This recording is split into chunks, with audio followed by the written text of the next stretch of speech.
Hi, welcome to the BoshNRoll channel. I'm your host, Brian Koval. Before we get started, make sure to hit those like and subscribe buttons.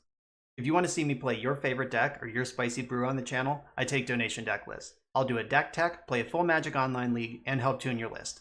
If that sounds good, check out my contact info. It's in the video description below. Now let's go play some Magic. Welcome to another BoshNRoll video. Today I'm playing a Legacy Classic deck. This is Deadguy Ale.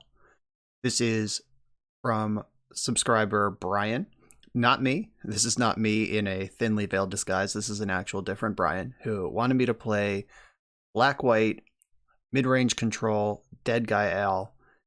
If you're new to Legacy and Legacy naming conventions, this deck comes from Chris Pakula, who I know watches the channel from time to time. Hello, Chris. I hope I do your deck proud.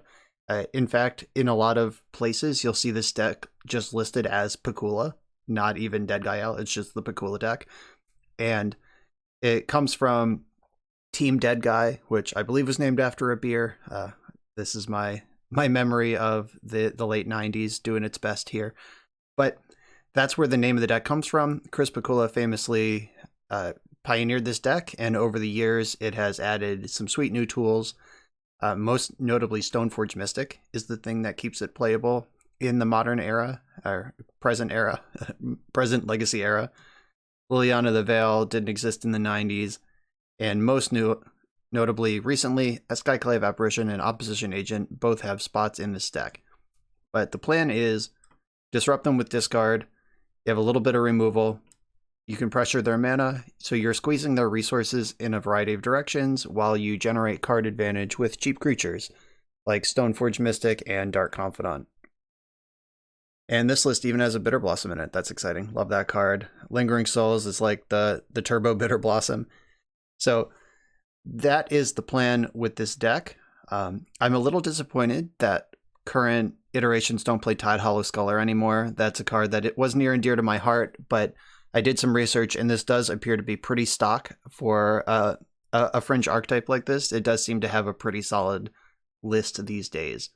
So the Opposition Agent Skyclave Apparition officially replaced Tidehollow Sculler. Rest in peace, little buddy. But that's okay. We still have Dark Confidant. We still have Liliana, Stoneforge Mystic, and Mishra's Factory still survive the day. So I'm excited to play this deck. The sideboard, we've got 2 Chains of Mephistopheles for maximum hatred. Necromentia is a card that my Eternal Glory co-host Phil Gallagher has mentioned is just a delight to play with.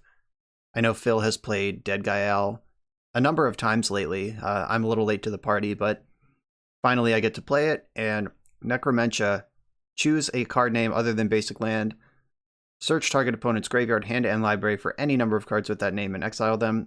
And then that player shuffles, then creates a 2/2 zombie for each token.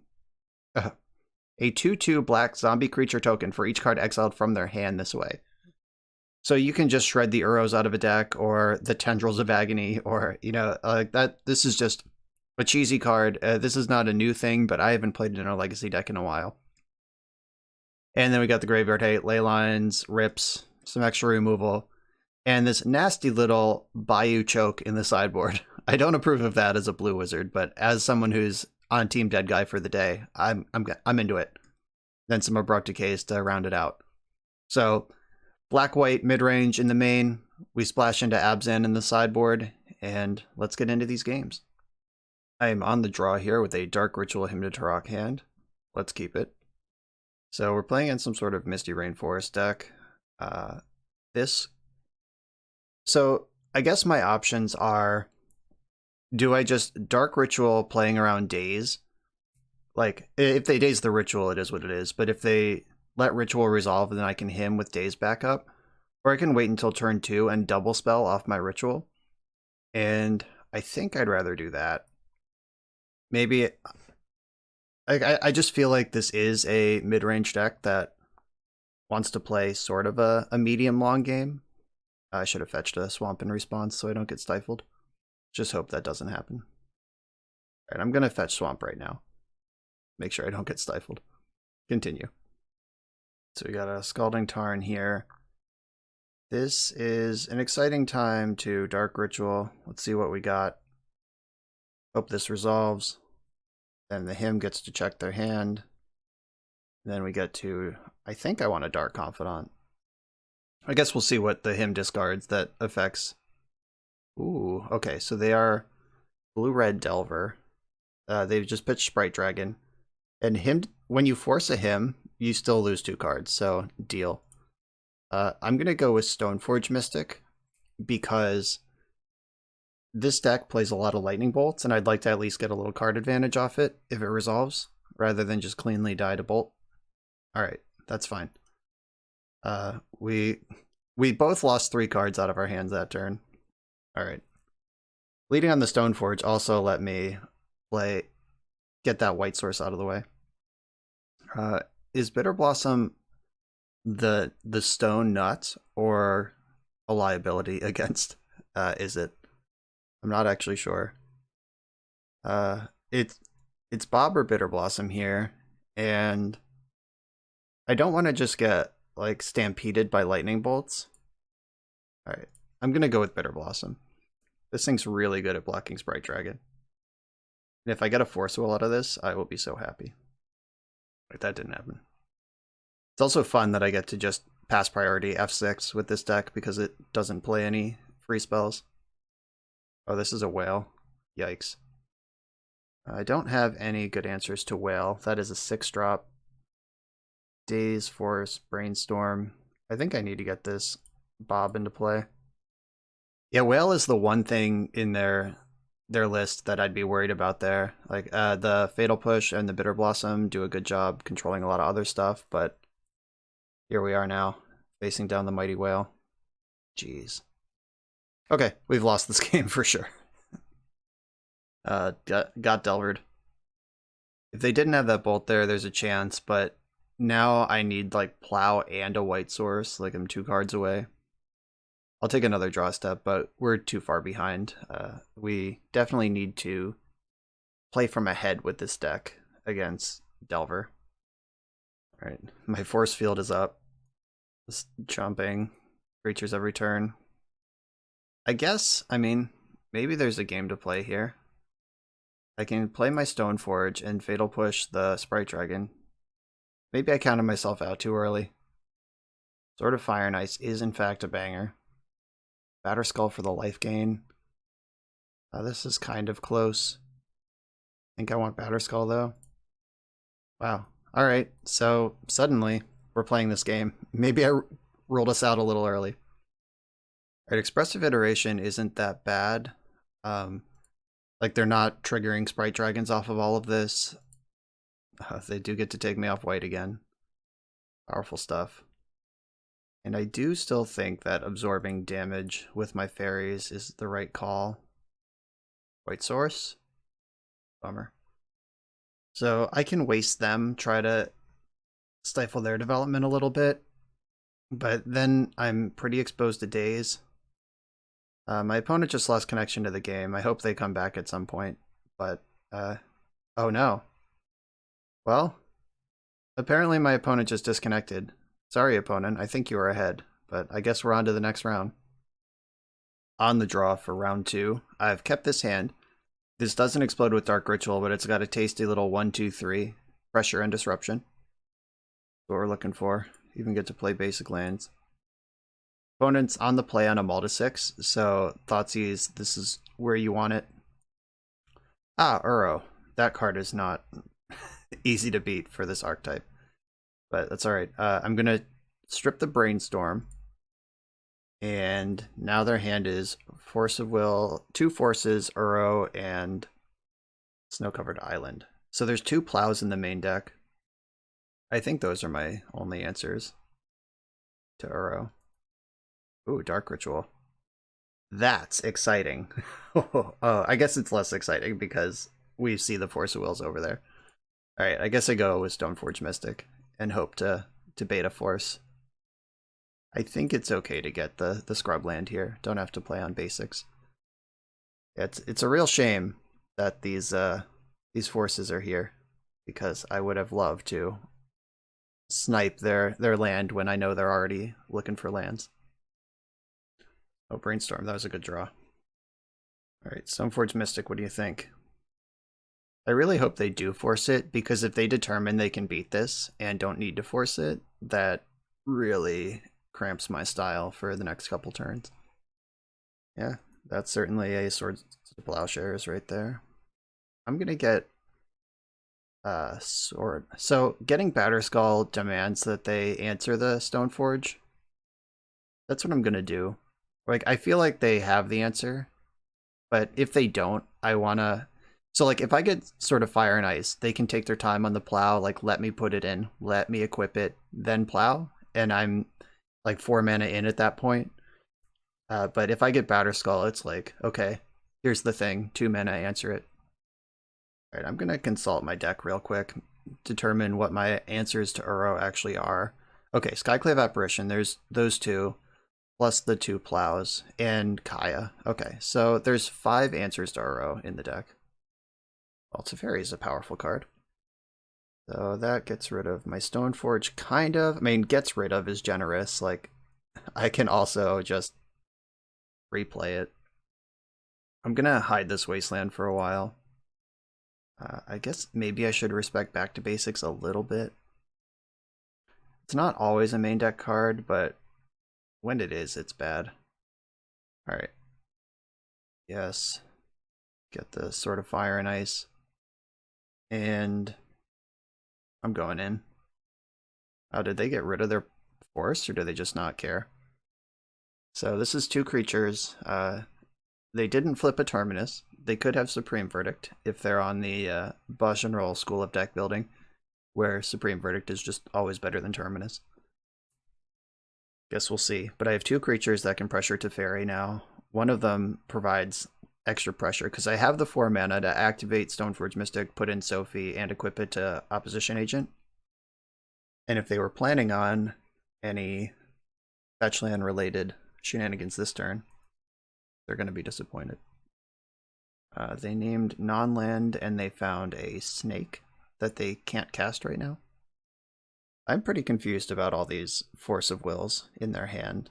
Like, that, I'm surprised all of my things just resolved like that. Okay, Uro. So it seems they've determined that Uro is their way forward in this game. I really hope they can't make a white source off of this land drop. Okay. Not a white source because of Opposition Agent. Count it. So I'm going to get to connect with Sword of Fire and Ice here. I don't think there's a way around that. Oh wow, I even get to... Oh, how greedy do I get? If I Dark Ritual... But if they force the Dark Ritual, I don't get to connect with Sword. But if I Ritual, I can waste them. I'm going for it. Swing. Aim for the clouds. Alright, cool. They didn't play around it. So put in my Sword of Fire and Ice. Equip Sword of Fire and Ice. Wasteland their tropical island. And I get to attack their face because Sophie can shock the Teferi. Extra card in the hand. Alright. Deadguy Ale. Pile it up. And now I can attack through the Icefang Coatl. I can attack through Uro as well. I can get Jitte also onto this thing next turn. And Swords to Plowshares is what I'm worried about at this point. Speak of the devil.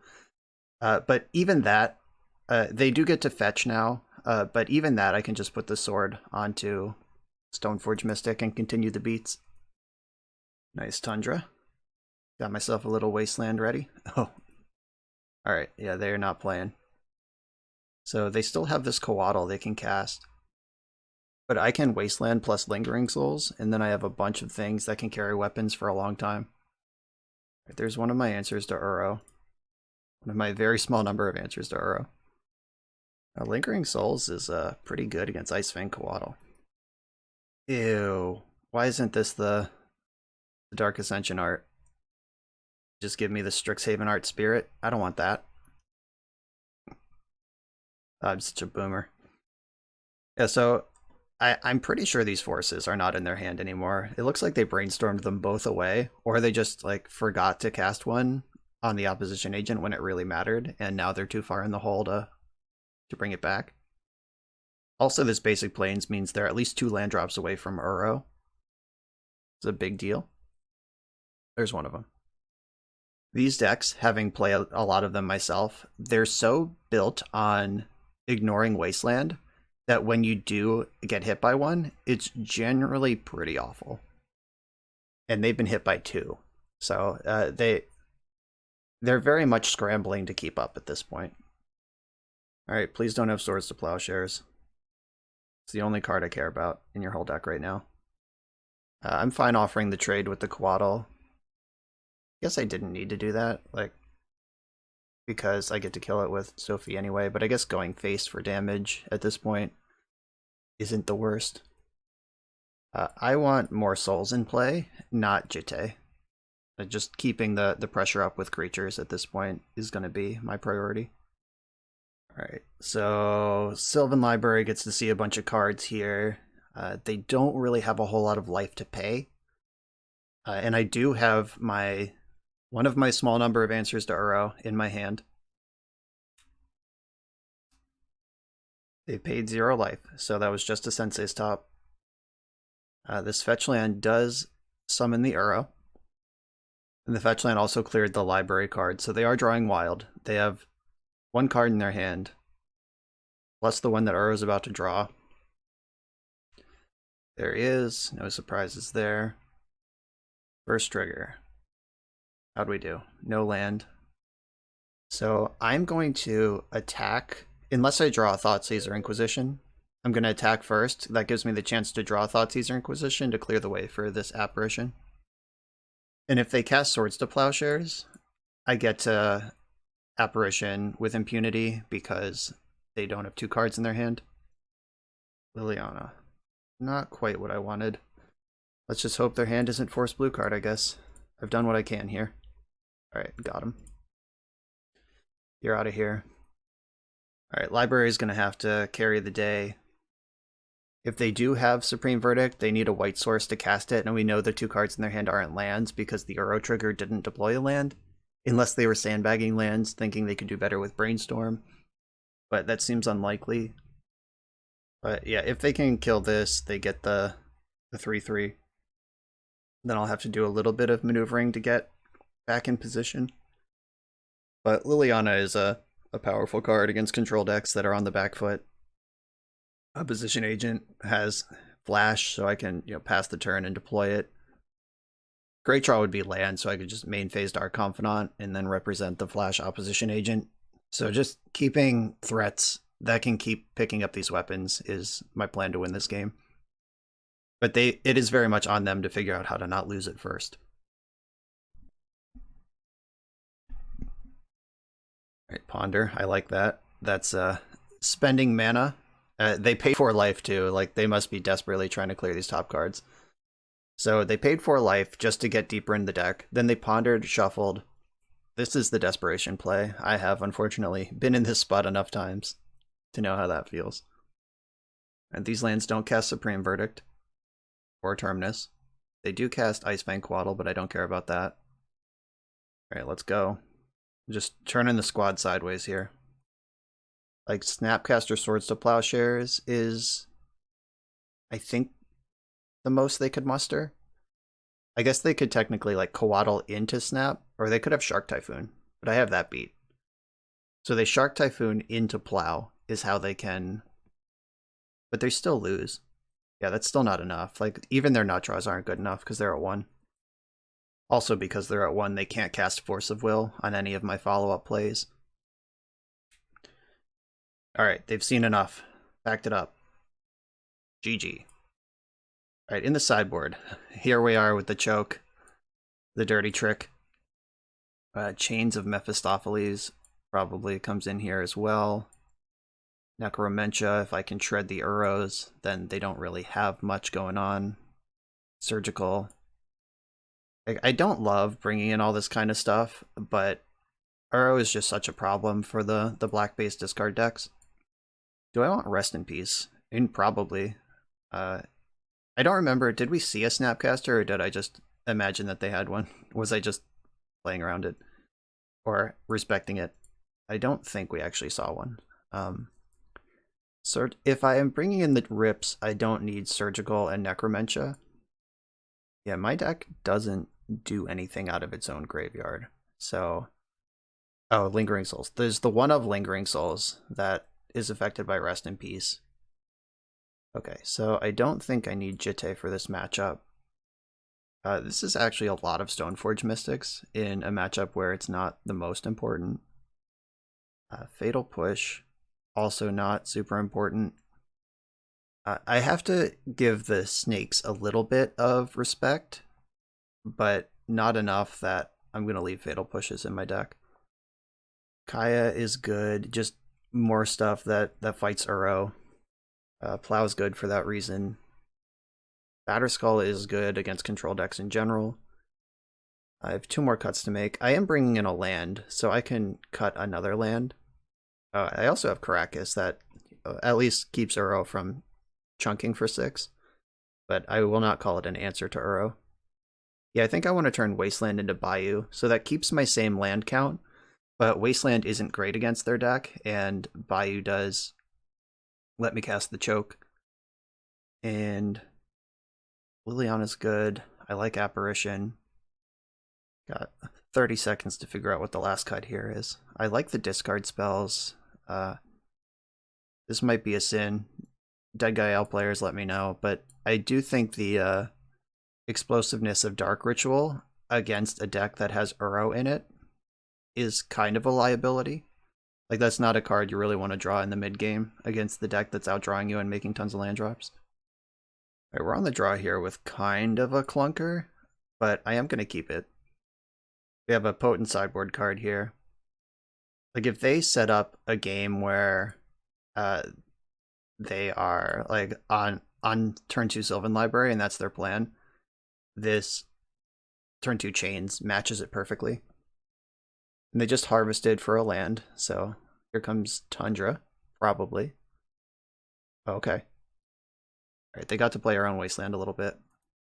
Alright, so now I just have things I can ram on the stack, and I have to decide what order I want to try to resolve these in. Like, which one is the most important to get down early, and which one can you play later for profit?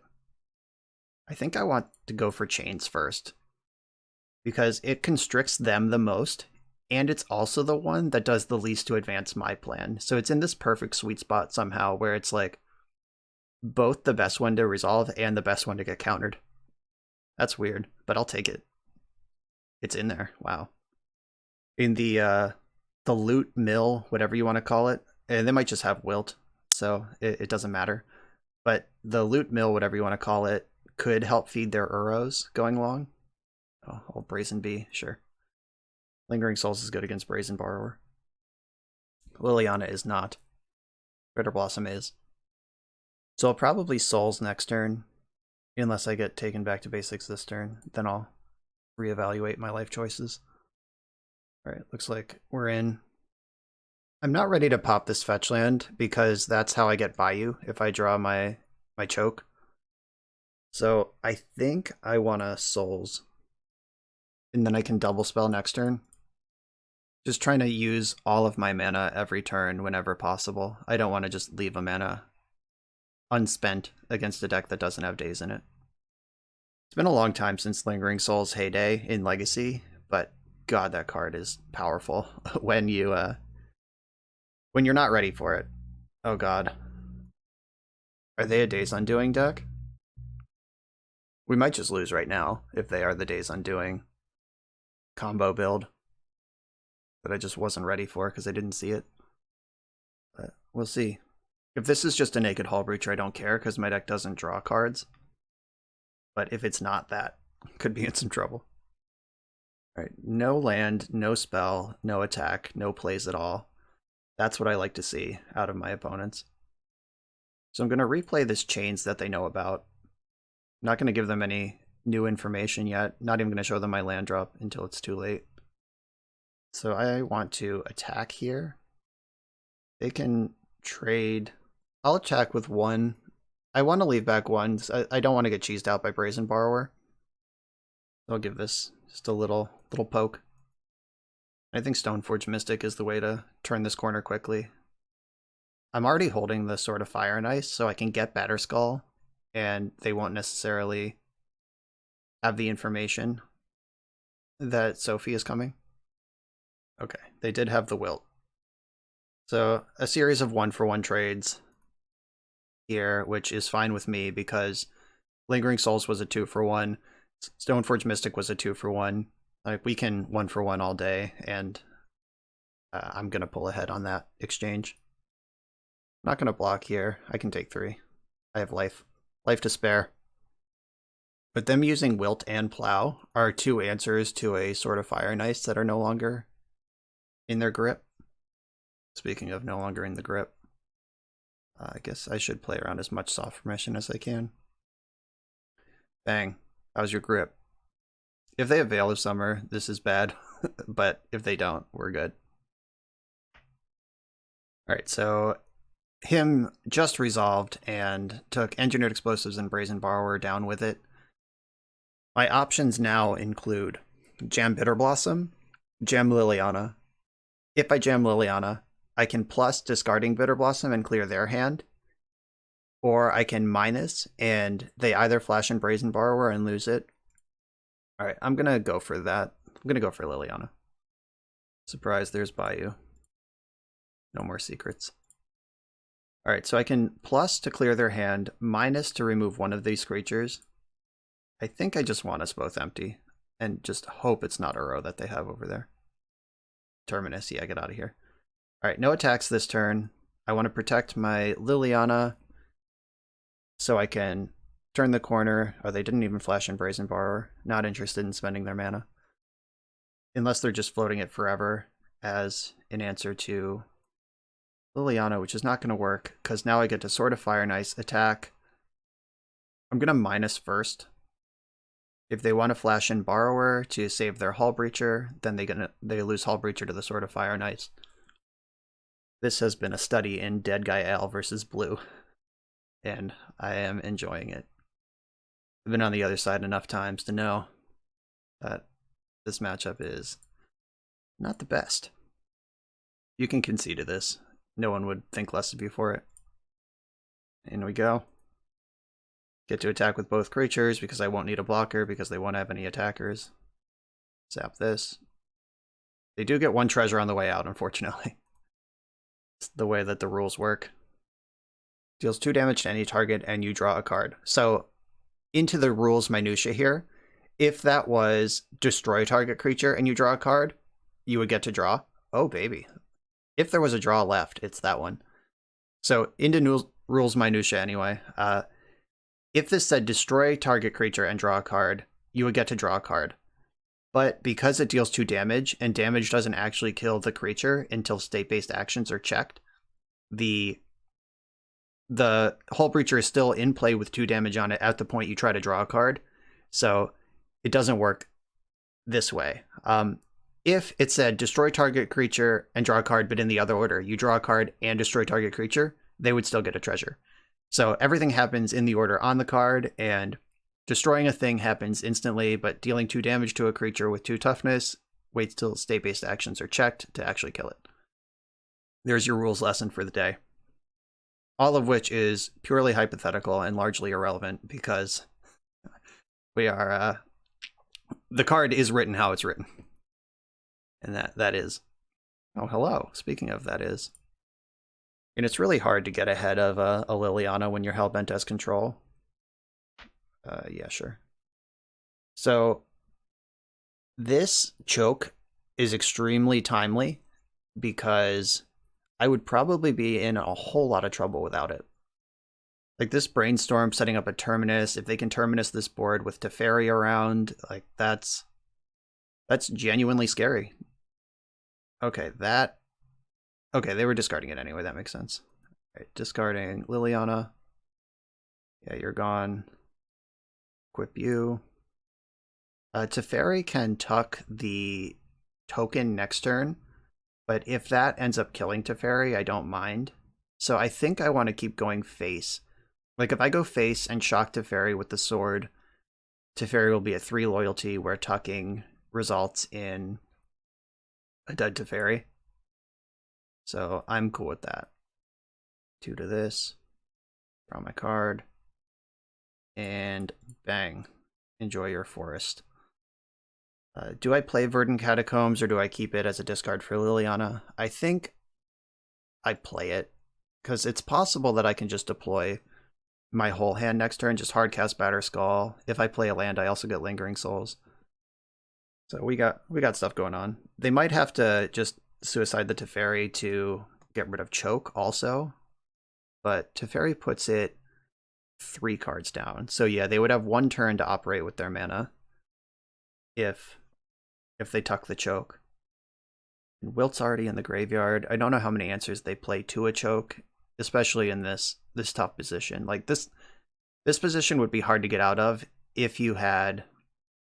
Oh, I guess that plays around Choke pretty well. Teferi can just untap 2 things. Smart. Okay, sure. I'm over here like they're gonna have to lose Teferi, but Teferi literally just does that. Okay. I think I'm supposed to fetch because like I just don't want to draw more lands here. There's no Brainstorm. Nothing's coming. All right. I can Lingering Souls before I have to commit to the Liliana. All right, I'm going to attack their face again. Shock Teferi again. Dark Confidant. Okay, so I can 1, 2, 3, 4, 5, 6. I can Lingering Souls, Dark Confidant, and Rest in Peace, and lose Batterskull along the way. I think that's probably fine. All right, let's both discard. Sorry, Batterskull. You tried so hard. Narset in the bin, so Linger first, then Bob, then Rip. I'm hellbent. Uro's off the table. Here we go. They don't have white mana for Terminus. F6. Let's ride the wave here. See if Teferi plus Sylvan Library can get it done. Teferi at this point cannot tuck because he's at 2. And they have 3, 4, 5, 6, 7, 8, 9 damage coming their way next turn. So lethal is on board. And basically any card in my deck I should be able to cast before I plus Liliana. So I should be in the full, clear your hand, check clear your hand mode with Lily. But Bob will give me a second card, so maybe not. But I'm still into it. All right, they did not take any extra cards. It's pretty strange to me that they didn't untap Tundra with their Teferi last turn. I guess they were respecting Wasteland. But that takes Terminus just off the table entirely. I don't think they knew any cards with their deck. I've lost track of how recently they brainstormed, so maybe they did know that their top card wasn't Terminus. Ooh, that's a good one. So that clears out my tokens. And so I move the sword onto Bob, so lethal is no longer on board. That is true. I move the sword onto Bob, and I guess depending on what I draw, we'll see what my decisions are, but I think, so 1, 2, 3, 4, 5, 6. I could put them to 2, just going face. I could just attack Teferi, skip my sword trigger for a turn. Teferi is the only thing keeping them out of this choke. So I have some decisions to make. My draw step and Bob flip will help determine the answer. Alright, and they're hellbent, so we'll take that. No secrets, no surprises, nothing to play around. Bob finds a land. So does the draw step. Not really what I'm looking for, but that's okay. Move sword onto Bob. And then I'm just going to kill Teferi. So attack Teferi for 4. Attack opponent with all of these. Here they come. And I'm going to play... There is 1 land left in my deck. I guess I should fetch it. I should plus Lily and play a Bloodstained Mire. Yeah, it's awkward that unless they have a basic mountain in their deck, they're going to have to lose one of their islands forever to clear this 3 damage. But, I mean, that's the playing against choke experience. And this game is not over, by the way. They do have Sylvan Library. If they can remove Bob, I'm out of things that can pick up the weapon for a while. They are running out of lands they can tap. This forest has carried the day so far. There is a scrub land and a basic plains left in my deck. The Mire obviously can't get plains, but I can get the scrub land. And wastelands are pretty good here because their basics are unreliable, and they'll probably tap the non-basics last to save those for the rainy day. But if this library bricks, then they're just dead. Coatl doesn't help, Hullbreacher doesn't help. Oh, they paid. And even if they do have Plow, it's going to cost them their Tundra. Alright, that's a basic plains. That changes the equation a bit. Is their last card a cantrip for Plow, or is it the Plow? It is, in fact, the Plow. Nice job. They threaded the needle there. They're at 2. Looking for something to get ahead. Okay, so I'm going to plus Lily. I lose my other Lily. And now we're just in a top deck war where they have Sylvan Library and I have Liliana of the Veil. This is a great game. No matter which way it breaks, I do think I'm slightly ahead here, but whichever direction this game breaks, this has been awesome. That Teferi off the top when I thought they were for sure dead. Like, Big Teferi is not a card that gets a lot of legacy play anymore. I was one of the originators of Big Teferi and Blue-White Miracles way back in the day, like when Dominaria was the newest set. So I respect it. I've been off it for a while. I just think it costs way too much in a Red Blast format with Dazes, but that was the top deck that could keep this game playing, and I'm excited about it. Now let's see where this breaks from here. The cool thing is, even if they find, like, Council's Judgment, or, like, whatever the perfect card they could be looking for is, like, what do you remove? Okay, Teferi doesn't interact with anything important. Hello. That's good news. So this removes Sylvan Library. And then I can put the sword on it so Teferi can't bounce it. And we are sufficiently turtled up. I don't think I want to ultimate Liliana. Not if it at the cost of losing her. I could do it next turn and just get rid of split their basics into different piles, and that's going to hurt them a lot. They found another Sylvan Library. You're dead. I guess they get one more draw with Teferi. They could bounce, choke, or rest in peace, or even the sword. Yeah, bouncing sword's probably the best play. They can bounce sword for one more redraw. Alright, did you find Swords to Plowshares off the top? That would make for an exciting game. They did not. That was a great game. On to round number 3, currently undefeated. I'm on the play for round number 3. I have a Dark Ritual hand. I can ritual out a Bob on turn 1. But again, is it better to hold my horses and double spell on turn 2? I think so. I'm going to keep and play 2 spells on turn 2. Really wish this hand had a 1 mana discard spell in it. That would make me a happy boy. Just discard your removal spell, play Bob. That's what this deck is all about. Ooh. Wait. Okay. I just received my monthly rewards. Thanks, Magic Online. Well, we're playing against Oops All Spells, and we're probably dead.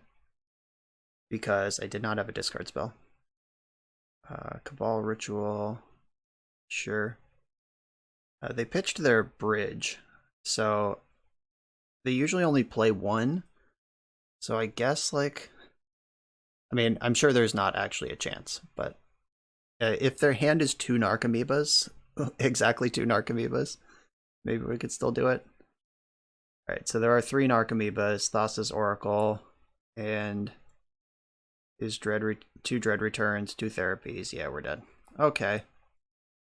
Well, that's the backside. We saw in round number 2 how good this deck is against blue control decks.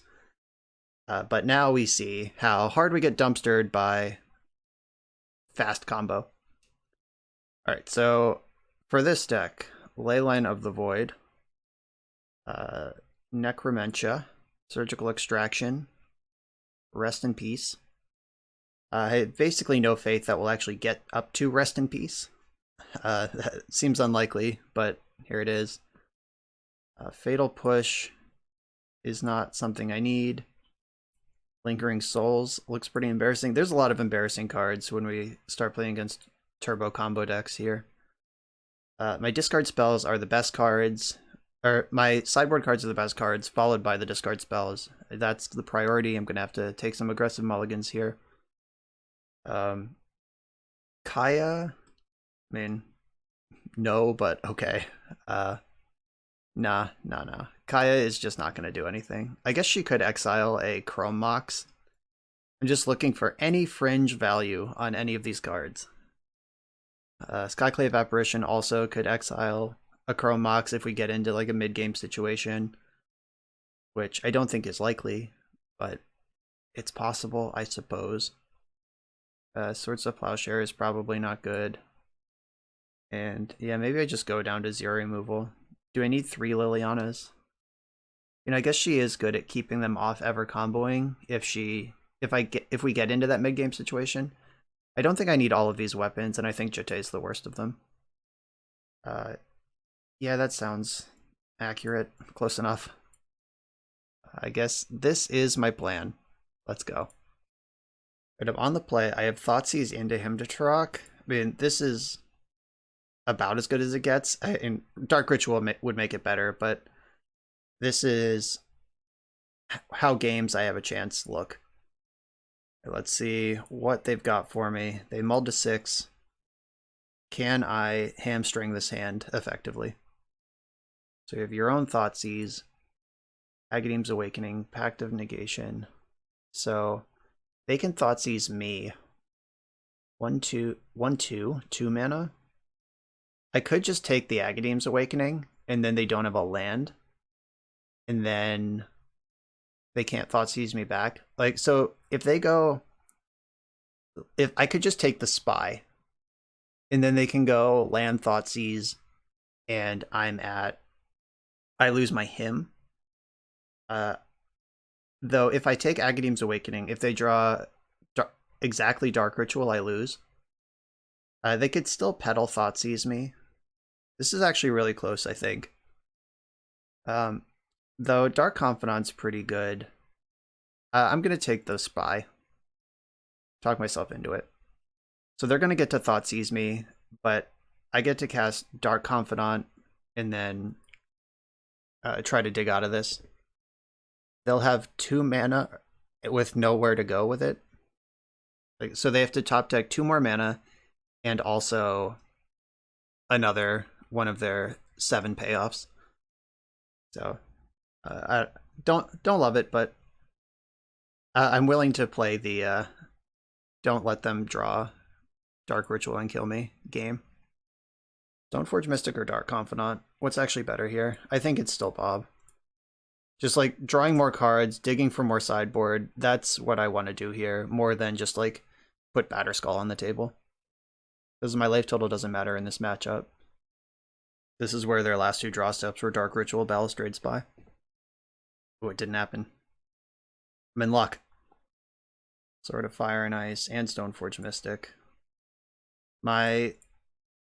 They're not going to be able to disrupt my mana in any way. So just getting mono scrub lands is probably the right call. And I am going to fetch before my Bob triggers and draw steps because I want spells, not lands here. Oh no. They're doing stuff. Come on. Okay. Alright, yeah. Over the course of 3 draw steps, they found one of their 7 outs and 2 mana to cast it. So I'm not going to win when they pull that off. So this matchup is bad though. No way around that. On the play, I have the option. I have a bunch of discard spells, but on the draw, they just get to dumpster, and I'm basically all in on Leyline or Surgical at that point, and hope that they can't counter disrupt me. But on to the next round. On the play for round number 4, and I have a Inquisition into Stoneforge Mystic or Bob. If I find a black source, it curves up into Himdatrok. So let's see what's going on. I recognize my opponent's name, kind of. I've definitely played against this person, and I'm getting like Delver or Storm vibes, which I know is like a large swath, but I feel like this is something... Oh, nope, wrong. Not Delver or Storm. I am pretty happy that there's not a wasteland in this hand at the moment. Plague Engineer could be good against me.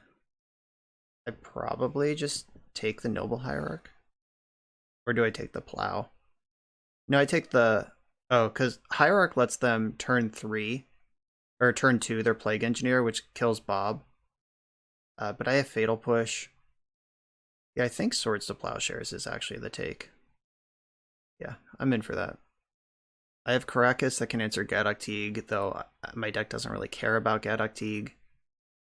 One thing I really don't want to see out of them is a Wasteland. Okay, so they played the Forest they drew, so I have perfect information. Black Source? Alright, not a Black Source. That's fine. I'm going to go in on Stoneforge Mystic because that doesn't die to Plague Engineer. And I believe Umezawa's Jitte is the correct one here. So I'm likely to... I need to get Revolt first, but this Fatal Push answering Plague Engineer will eventually be part of my plan. Of course, if they just jam the Plague Engineer, naming Core, hoping to take like the point of power off the board, so Jitte can't get counters, that works for me too. They got the Bayou. Looks like they're ready for Plague Engineer. They did name Core. Okay, they took the line that I was hoping for. Now I can sneak my Dark Confidant in here. Not a Core. Famously not a Core, Dark Confidant. If they have a second Plague Engineer, that would be a bummer. Like if their plan was to name Core once and then name it again. That sucks, but I doubt they have two. I don't know. I shouldn't say that. I don't know what the stock Abzan Maverick number of Plague Engineers in the main is. I feel like it's 1 or 2 with another one in the sideboard. Like there's 3 in the 75, I'm fairly confident. Oh, Hex Drinker, they can get that straight up to terrifying mode. Yeah, drawing... I'm like white flooded here. If Fatal Push was just available to me right now, life would be easy, but instead it's hard. This matchup is going to be pretty interesting to play because we are in many ways the same deck. Like they have beefier creatures where I have discard and different removal. Thoughtseize and Bitter Blossom. None of those are the lands I was looking for. I can play a second Stoneforge Mystic and go get another weapon, and I can have Fatal Push for whatever. Yeah, I think that is it Sword of Fire and Ice or Batterskull, and Hex Drinker is going to be huge in a minute, so I probably want the Batterskull to offset the life that I'm going to lose from this Progenitus. 1, 2, 3, 4, 5. They played this land, so I know about that one already. I could just push the Hierarch now and slow down their development, but I feel like I can do better than that. 1, 2, 3, 4, 5. Alright, this is in Progenitus mode immediately. Yeah, maybe I should have zapped the Noble Hierarch. Alright. It's too late to stop Progenitus, but I can at least spend my mana and save 1 damage off the Exalted. So drawing a land would be a big deal for me right now. Can't block. Oh, Bob could betray me here. I don't think there's any 4-drops in the deck, though. Alright, cool. Found lands, lots of them. So I can put Jitte.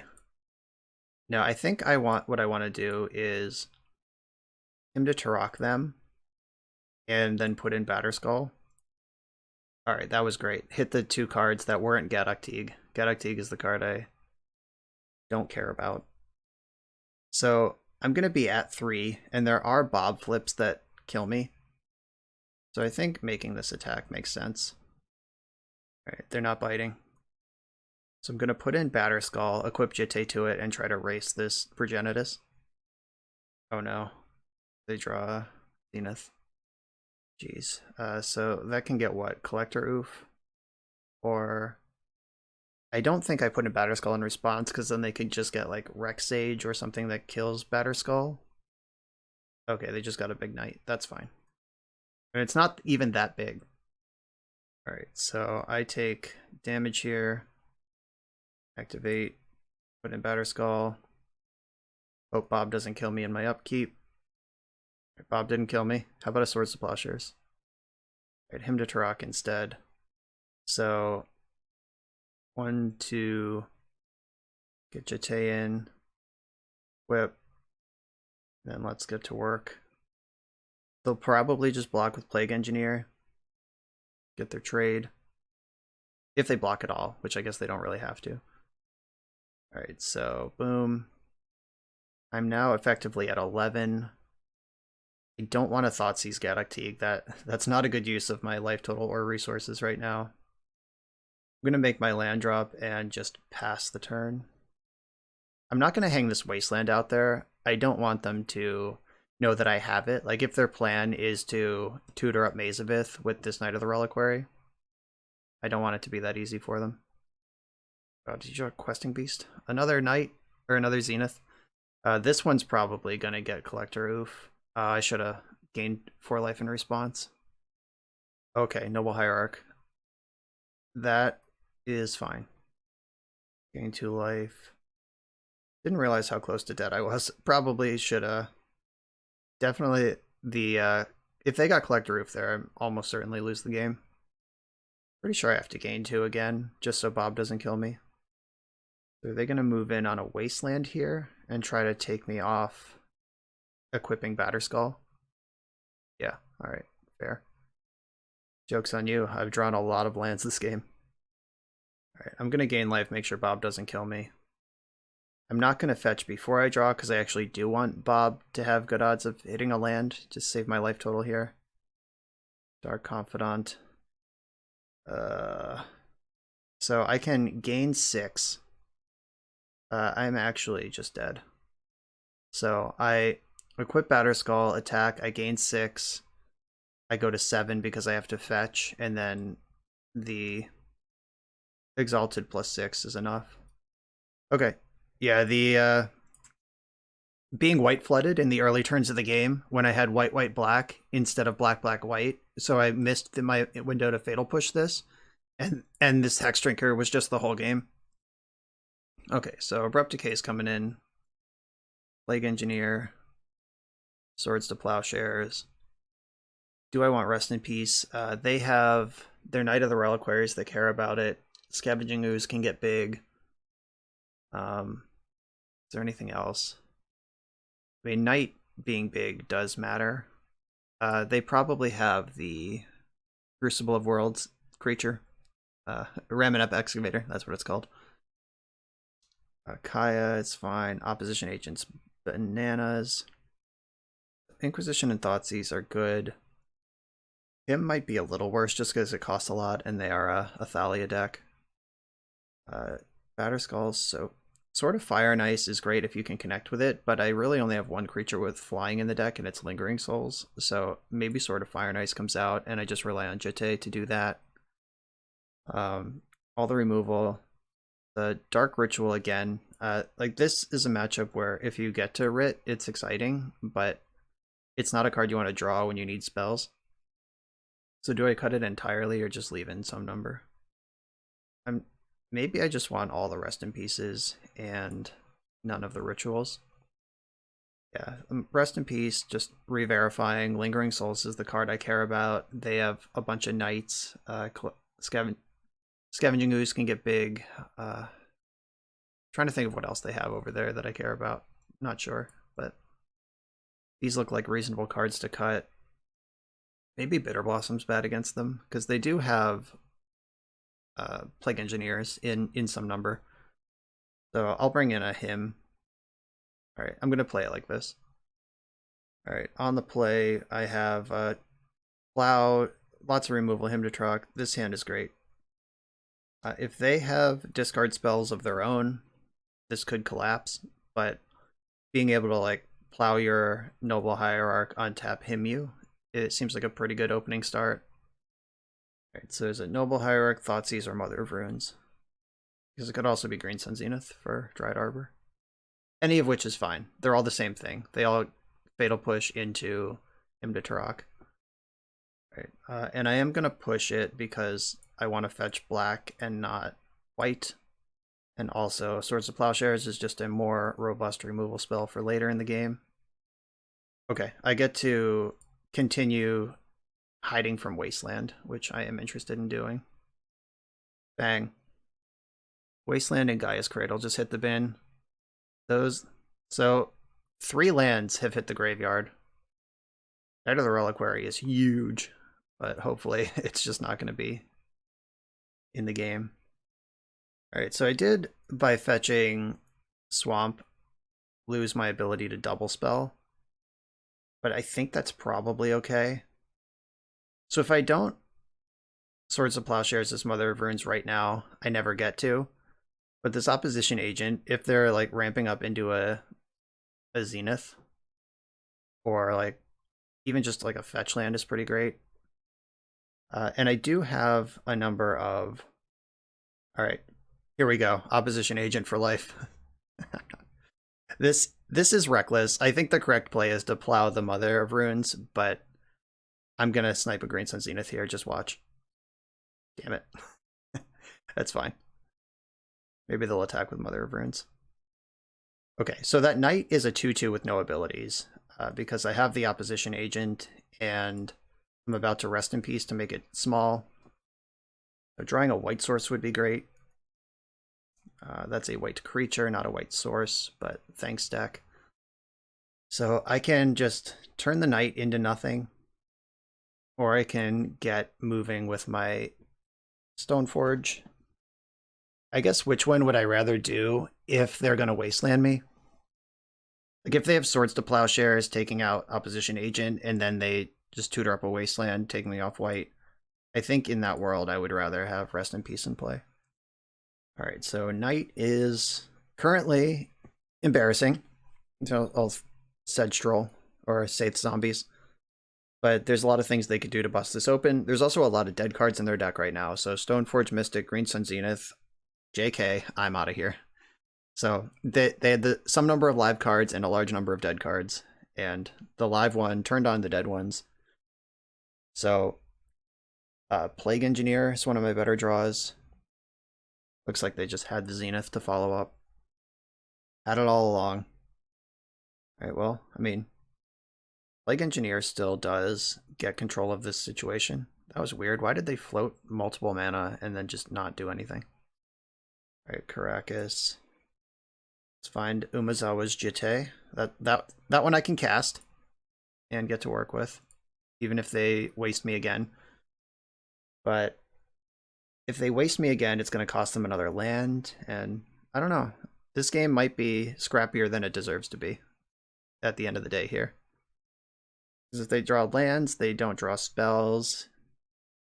And if they draw spells, then Knight becomes kind of questionable. Right, they found a Plague Engineer first. It's alright, I would like a Plague Engineer, please. But they're probably just going to commit to the wasting. Yep, Wasteland confirmed. I'm still interested in Plague Engineer. Like, lands are all good draws. I can still cast Jitte. Alright. Let's just keep it going, I guess. There might be some argument to slow roll the land in case I draw Plague Engineer. But I do think that keeping them in this holding pattern of using their lands every turn to waste me will eventually pay off. Because if I Plague Engineer human, that gets Mother, Noble Hierarch, and Shrink's Knight. So anything I can do to tread water along the way here is a good thing. I'm gonna throw one. Is it Hex Drinker or is it another Noble Hierarch? Getting Hierarch would make sense if their plan is to keep wasting me. I think they only have one Wasteland left though. There's 1, 2, 3 of them in exile. Yep. Birds of Paradise. Okay, sure. That also makes sense. Alright, that's all the Wastelands. They're gone. Party's over. Now they can be attacking for 3. So they have 1 card in hand, no lands. I have 4 cards in hand with... Alright, so put them to Hellbent or get Jitte into play. But I think I just want to him them. Because my creatures can't pick up the Jitte anyway. At least not meaningfully. They would just be 0/1s holding a weapon. Ugh.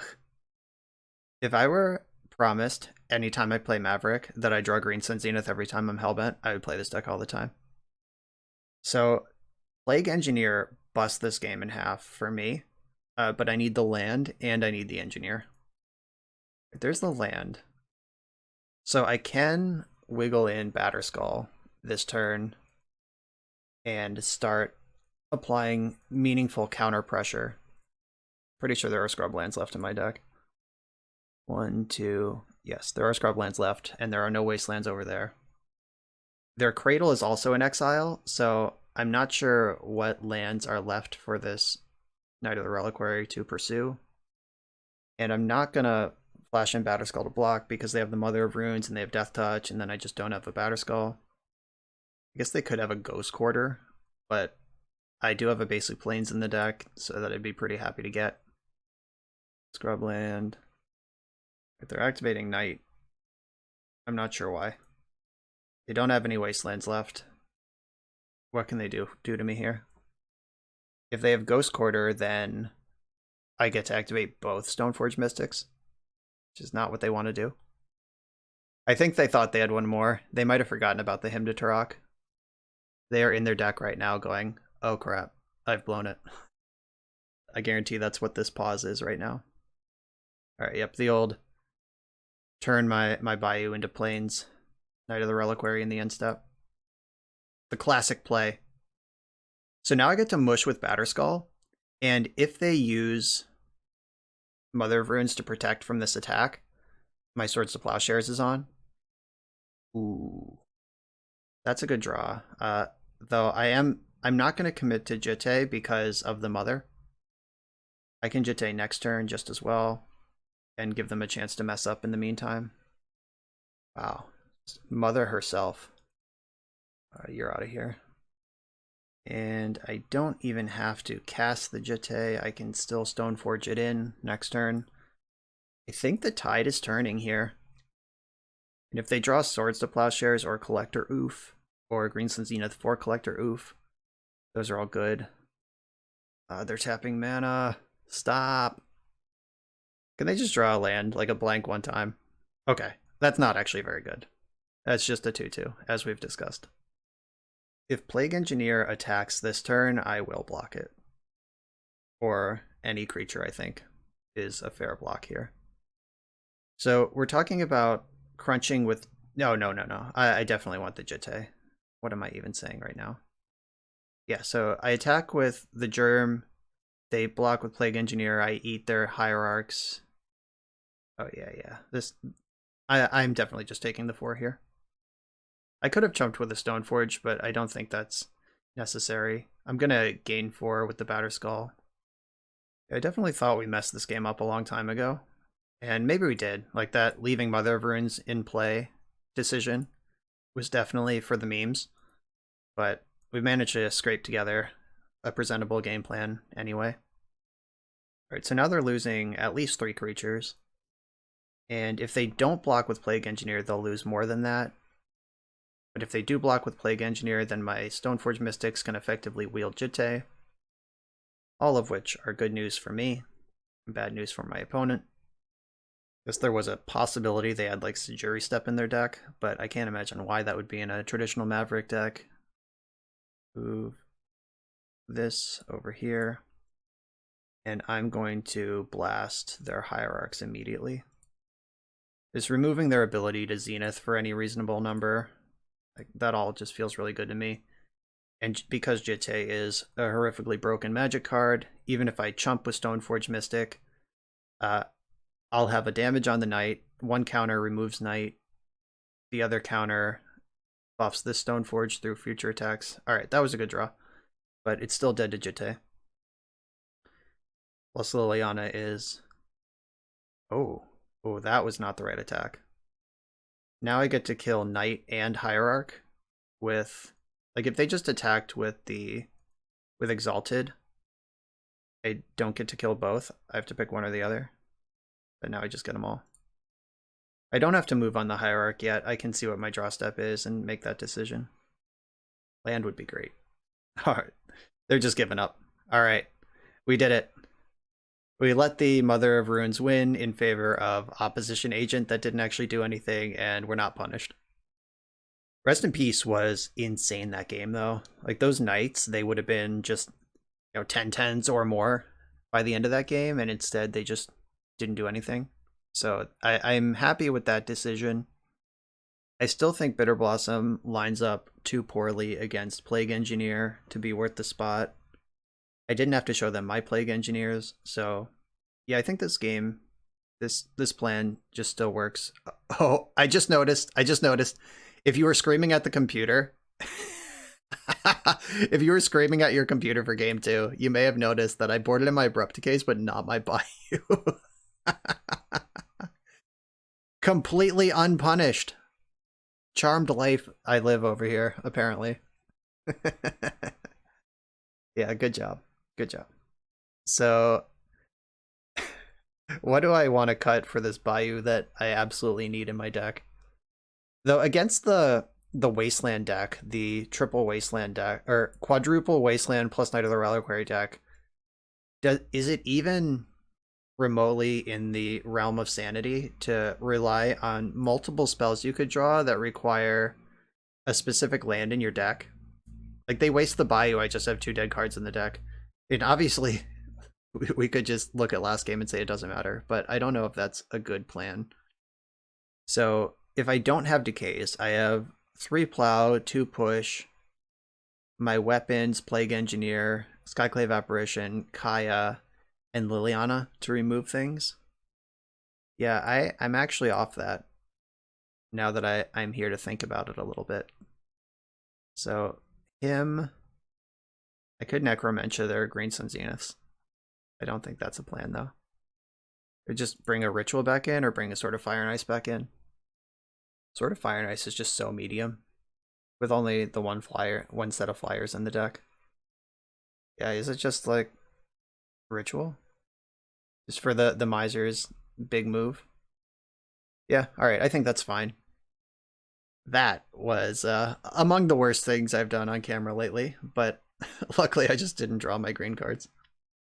This is a mulligan. On the play, maybe I'd consider it, just letting Bitter Blossom get to work, but they're a deck that is largely resilient to Wasteland, and they have Noble Hierarchs, and I can't even cast my white cards to the mulligan. Okay, that's more like it. I get to play on basic lands for a long time. I think that I want to ship the Dark Confidant, the one with the bad art. It's like Bitter Blossom, again, like, it's a card that I consider just not even having in the deck, but since it's here, it is very powerful. It's an endless supply of idiots to hold Jittes. It's also flyers in a matchup that is largely about flying. Alright, let's see what they care about here. This will help me make my decision of what 2-drop to lead on. Alright, it looks like they mulled to 6. Yeah, they mulled to 6, so we are even on the mulligans. Stoneforge Mystic is the card they're worried about. They probably have Plague Engineer in their hand, and they're just licking their chops either way. Like, both of these. Alright, that was the perfect draw. Both of my cards are blanked effectively by Plague Engineer. Oh, wow. That's not a good hand. My triple Wasteland hand would have been pretty good against this keep, though. In perfect hindsight. I think I have to lead on Dark Confidant. Just getting that card advantage pump in. And get my basic planes. Get myself set up here. So, yeah, so here's another aspect. They had white mana, but they played black. Like, if they draw Abrupt Decay, that kills Bitter Blossom or Bob, but Plow only kills Bob.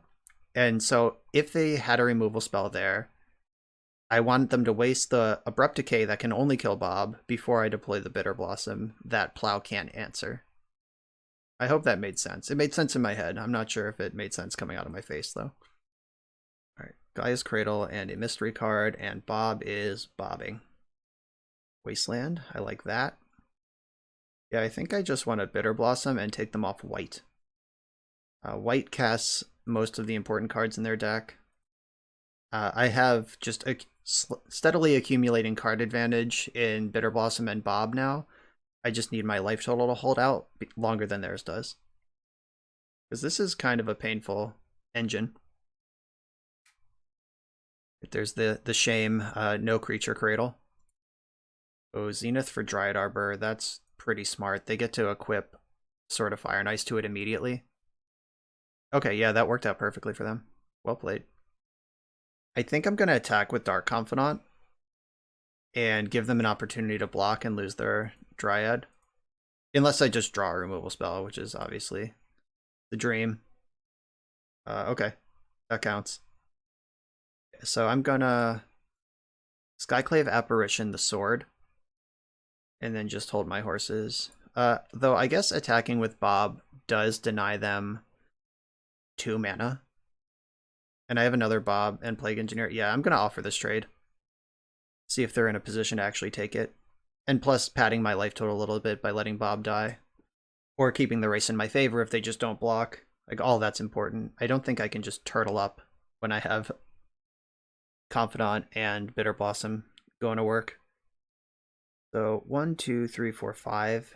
If they Green Sun Zenith for Questing Beast right now, like, I'm just in a world of hurt. Okay, just drawing cards off Horizon Canopy. I like that. That was also their only white source. Alright, so now we get to do stuff. The Plague Engineer, naming Dryad. We'll also check their hand first.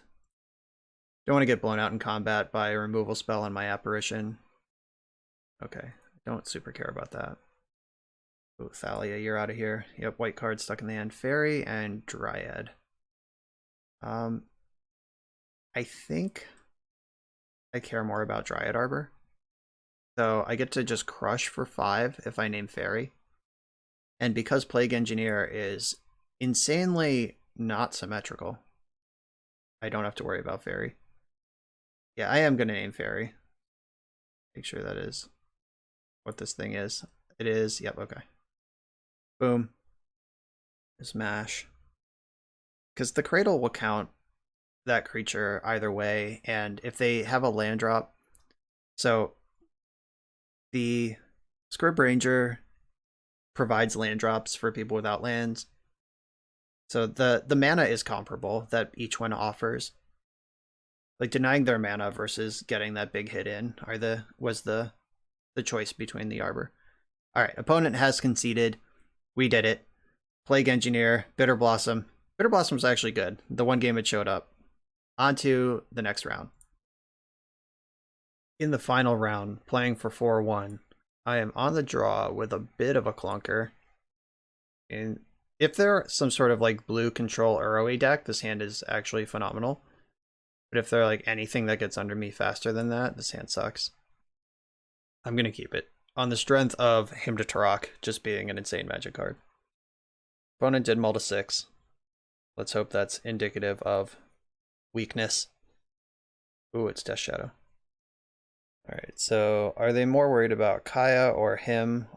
I guess all 3 of these cards could play against their deck, but I imagine him would be the worrisome card. Kaya does exile Delver and Death Shadow, though, so we've got some play. I do love playing with and against Death Shadow, because everything is just perfectly binary. It's like there is no nuance to the plan, which is fun. Like, you get to just map out everything perfectly. Oh, are they playing modern Death Shadow? Like, you need to remove their big creatures and stay alive, and you'll win if you do that, and you'll lose if you don't. That's what I was rambling about. I am gonna fetch. Stifle is not usually in these decks, but I'm not gonna take any chances. Also, just cracking off that aggressive Wasteland on turn 1. Like, worst case scenario, they have another land and we just play that turn cycle again. Best case scenario, they're dead, or they take several turns doing stuff like Thought Scour and Brainstorm and playing on their basic island when I'm sure they'd rather be casting black cards. So the fact that they had their basic to follow up there makes me pretty happy with that play. And now they brainstormed but couldn't fetch. So all of this is coming up Millhouse. Fatal Push is good against all the creatures in the deck except Gurmag Angler. It's good against all the same things that Kaya is, basically. Dark Ritual. I don't think that's something I'm in the market for. Right, no Stifle, no problem. Umazawa's Jitte. I don't even have a creature to pick this up, so I'm not upset if they fight over it. Alright, now we're just holding our positions. This favors me massively. Like, every time they pass the turn is just good for me. Alright, yeah, finding Thoughtseize to check, make sure that I can get Kaya in. Like, this is what I was looking for, and then Kaya can just slowly take over this game. I can play around Daze with the Dark Ritual. Like, the thing in their deck that this hand doesn't currently answer is Gurmag Angler, and Kaya does help control that. Alright, so they just fired off a Hardcast Daze on my Thoughtseize, that's fine. Dismember, Force, Lightning Bolt. I think I want to take the Lightning Bolt. They don't have a blue card for the Force. Dismember doesn't interact with what I'm doing. They're never going to get a creature into play if I Battle Rage. So, let's go. And I'm just going to lean into non-basic lands at this point. I'm already exposed to Wasteland. Let's just do it. And they are Grixis Shadow. This does look like they just queued up with a modern deck other than the Daze. Alright, yeah. They've seen enough. Okay. On to game number 2. So, sideboarding against Death Shadow. Swords of Plowshares, obviously, best card in the format against Death Shadow. Kills Death Shadow and every other Death Shadow. I like Plague Engineer, just as a Death Touch body that you can put in front of enormous creatures. I like Abrupt Decay, but I don't like the same thing as last round. I don't like necessarily bringing in a card I can only cast with one land against a Wasteland deck, but I will add this to the second tier of options. And I don't care about the rest of this stuff.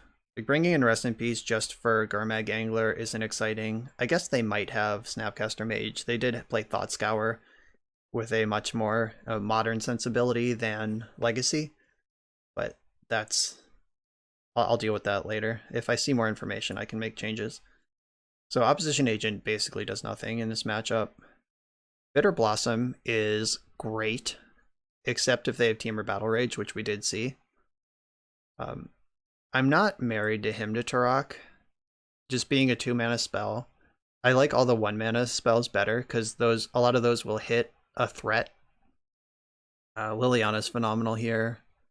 Sword of Fire and Ice is good against Delver and bad against everything else in their deck. Let's see, I need to cut 2 more cards if I'm bringing in this full package. Lingering Souls is great.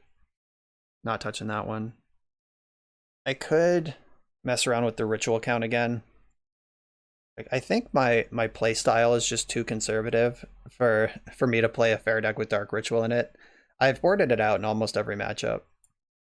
I'm just like, yeah, we can just take our time and play more stably. But I mean, I guess that's what I bring to the table. You're watching my channel, not someone else's. So that's what I think is the right thing to do, and that's what I'm going to do. Alright, my opponent is keeping their hand, so am I. Yeah, just Inquisition into Stoneforge into Liliana. This is basically exactly what I want to do in this matchup. So they cycled Street Wraith, Scalding Tarn. Kind of hoping for a Delver and not a Thoughtseize. Which is weird, because normally it's the exact opposite. Alright, definitely... Oh, Reanimate. I can't block that card. But Liliana does beat it, eventually. So I'm just going to stick to my plan here. Batterskull races it, Liliana eats it. Let's just try to execute my own plan. I haven't seen the Street Wraith Reanimate combo since like the Pro Tour where Josh Utter-Layton did that to everyone. It's the Pro Tour where this deck broke out, the Death Shadow and Legacy deck, and Reanimate was the secret tech that was missing. I actually played this deck in a local tournament right after that Pro Tour, and I got to Thoughtseize a 12-post opponent, take their Ulamog, and then reanimate it. And that was great. It was the defining moment of my career. My turn 2 Ulamog in Blue-Black Death Shadow. So they dazed my Inquisition, Stoneforge is in. that makes me feel good about Liliana's chances. And I'm getting Batterskull because gaining life is probably gonna come up against this Wraith. In the head-to-head matchup of Batterskull versus Street Wraith, Batterskull reigns supreme. Ooh, didn't shock. Seems like Death Shadow is not part of their plan. Ooh, him to Turok. So I could test their hand, or I could just get this Batterskull in. I could also just jam Liliana, and I can double spell him to Turok plus put in Batterskull next turn. They didn't counter or interact with Stoneforge last turn, so they must have just drawn the card if they have anything at all. So yeah, that felt like the good read. I wonder what's in their hand that they're just not casting spells or doing anything. Definitely weird. It's probably Gurmag Anglers. Were they unable to cast that card until right now? Like, I feel like they would have killed Stoneforge Mystic if they could. They would have countered it if they could. They would have played any creature. Like, what's even in that hand? Maybe Temur Battle Rages, and they just don't have a good target for it. Lightning Bolt they would have cast. That Brainstorm definitely messes up all of the mental gymnastics I just did to figure out their hand. Liliana on the minus. She's just chilling, but the good news is I have a handful of bricks, so I should be able to plus Liliana and then him to Turok next turn and still put Batterskull into play, all with pretty reasonable. I guess it depends on what they do with this. It looks like a Gurmag Angler based on how Magic Online indicates things. Yep, confirmed. All right, so I can get them Hellbent and put Batterskull into play. It's just, is that enough? So each player discards a card. That extra land, don't think I need that. I will run out my scrub land in case I need to play around a Daze. Let's get the rest of that out of there. Show me the T-Burn Battle Rage. Ooh, Angrest Rampage, sure. So now they have the position of, do they pressure Liliana or just go face? They know that Batterskull is in my hand. They can clear Liliana if they commit both attackers to it. But if they do that, then I can put them to 1 on the backswing. Okay, so they are coming after Liliana with both. You got it. So I can clap back for 5 when you're at 6. Oh, they conceded from the game. They realized what they did, and yeah, that was a tough spot, but they gave up. They realized that I'm going to crack back, put them to 1. Batterskull has Vigilance. I gain a bunch of life. All right, 4-1 with Deadguy Ale. Only lost to the deck that killed us on turn 1 twice. Or that's not true. They killed us on turn 3 through a Thoughtseize the other time. But all the fair matchups, we got to make a lot of decisions. We got to interact in a lot of fun ways. This is a very fun, interactive, on-board sort of Magic the Gathering deck. And it's also playable. Like, I know Phil has been doing well with it over at Thraben University. Check out his channel, by the way, if you want to see more of this deck. And I'm on board. I don't know if I would select it for a Grand Prix because I like Brainstorm too much, but I think this deck is perfectly reasonable to play. Dark Confidant's powerful. Him to Turok is still one of the best things you can do in Magic. So thank you, Brian, for asking me to play this. I was looking for an excuse to do it, and you hooked me up. Thank you, everyone else, for watching. I hope you had fun. Make sure to like, comment, and subscribe, and I will see you for the next video.